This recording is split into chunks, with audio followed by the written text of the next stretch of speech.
Ce qui est bien quand on voyage par les petites routes, c'est qu'on rencontre des gens qui nous racontent toute leur vie. Ce matin au café, il y en a un qui m'a raconté qu'hier soir, il a regardé un documentaire sur le Viagra. Moi, je lui ai répondu, j'avais regardé les étoiles. Hein. Chacun ses délires. Alors par politesse, on a papoté encore quelques minutes avec lui et on a décidé finalement de visiter Pradelles, cette petite commune sage de Haute-Loire considérée comme un des plus beaux villages de France et appelée le Balcon du Midi. Bon, alors là-bas, on a l'Ardèche, le Gard, les Cévennes et la Lozère. Ou l'inverse, on sait plus. Au début du XVIe siècle, en 1512, l'histoire de Pradelles bascule quand une statue de la Vierge Marie est découverte dans un pré. Une chapelle est édifiée et Pradelles devient un haut lieu de pèlerinage. Des croix sont érigées, la chapelle Notre-Dame est construite par les dominicains un siècle plus tard et l'église Saint-Clément en 1836. Le culte catholique devient très ancré. 3 confessionnaux. C'est peut-être à cause du Viagra finalement.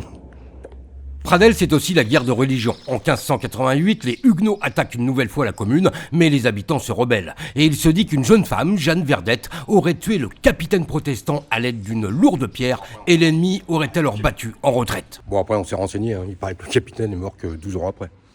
Mais bon, ça fait du bien, les légendes. Et Pradelles cache aussi un réseau de souterrains qui permettait aux habitants à l'époque de s'échapper loin du bourg en cas d'attaque, mais aujourd'hui, la plupart sont éboulés. Encore un coup de Viagra.